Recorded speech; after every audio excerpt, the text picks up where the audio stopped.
এতিমের রক্ষণাবেক্ষণকারীকে আল্লাহ তাআলা ভালোবাসেন। যারা এতিমকে ভালোবাসে আল্লাহ তাদেরকে ভালোবাসে।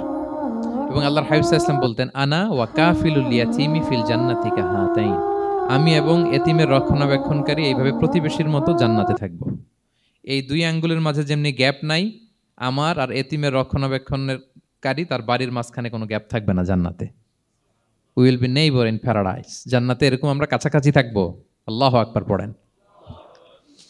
তাহলে এতিমের রক্ষণাবেক্ষণকারীকে আল্লাহ তাআলা ভালোবাসেন। যারা এতিমকে পছন্দ করে না, এতিমকে তাড়িয়ে দেয়, তাদেরকে আল্লাহ পছন্দ করেন। আল্লাহ তাআলা বলেন, আরাআইতাল্লাযী ইউকাযযিবু বিদ্দীন ফাযালিকাল্লাযী ইয়াদুউল ইয়াতীম। যারা আখিরাতকে অবিশ্বাস করে তারাই এতিমকে ঘাড় ধাক্কা দিয়ে তাড়িয়ে দেয়। কোনো বিশ্বাসী কখনো এতিমের সাথে খারাপ আচরণ করে না। আপনাদের যাদের মন শক্ত, অনেকের চোখ দিয়ে পানি নামে না। আমার এক আত্মীয় আছে খুব আল্লাহওয়ালা, আমার জীবনে এত আল্লাহওয়ালা আমি দেখি নাই, কিন্তু ওনার চোখ দিয়ে পানি নামে না। বারবার এসে আমারে বলে যে, মিজান কি করবো বলো, তুমি একটু মোনাজাত ধরো। আমার মনে আছে আমি ওনাকে নিয়ে মোনাজাত ধরতাম, তো ওনার কান্না আসে না চোখ দিয়ে। এত আল্লাহওয়ালা, খুব ভালো মানুষ, কিন্তু চোখ দিয়ে পানি নামে না। এটা অনেকের হয়, নানা কারণে হয়। তো আল্লাহর হাবিব সাল্লাল্লাহু আলাইহি ওয়াসাল্লাম বলেছেন, কারো যদি চোখ দিয়ে পানি না নামে বা হৃদয় নরম না হয়, তারা যেন এতিমের মাথায় হাত বুলিয়ে দেয়।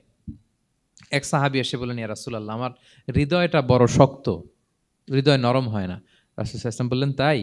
আতুহিব্বু আন ইয়ালিনা কলবুক, তুমি কি চাও তোমার হৃদয় নরম হোক, ওয়াতুদরাকা হাজাতুক, এবং তোমার আশা পূরণ হোক? তিনি বললেন, হ্যাঁ। তো রাসূল সাল্লাল্লাহু আলাইহি ওয়াসাল্লাম বললেন, ইরহামিল ইয়াতীম, এতিমের উপর রহম করো। ওয়ামসা আলা রাসি, এতিমের মাথায় হাত বুলিয়ে দাও।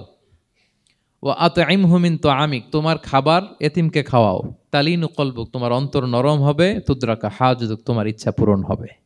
তাহলে হৃদয় যদি শক্ত থাকে, কার মাথায় হাত বুলাবেন? বুলাইছেন কখনো? খুঁজে খুঁজে হাত বুলাবেন। বাংলাদেশে তো অনেক অরফেনেজ আছে, অনাথ আশ্রম, ওখানে যাবেন।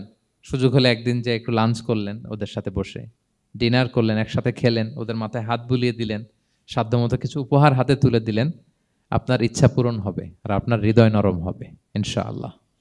আর এতিমকে আদর করা মানে নবী সাল্লাল্লাহু আলাইহি ওয়াসাল্লামের প্রতি ভালোবাসা দেখানো। কারণ আমার নবী এতিম হয়ে বড় হয়েছেন। এতিমের প্রতি ভালোবাসা প্রকারান্তরে নবী সাল্লাল্লাহু আলাইহি ওয়াসাল্লামের প্রতি ভালোবাসা দেখানো হয়, কারণ আমার নবী এতিম হয়ে বড় হয়েছেন। সুবহানাল্লাহ। কিন্তু তার বিপরীতে আমরা সমাজে কি দেখি? এতিমের মাথায় হাত বুলানো তো দূরের কথা, এতিমের সম্পদও খেয়ে ফেলে অনেকে। হ্যাঁ, এরকম আছে না? এতিমের সম্পদ দেদারসে গিলতেছে।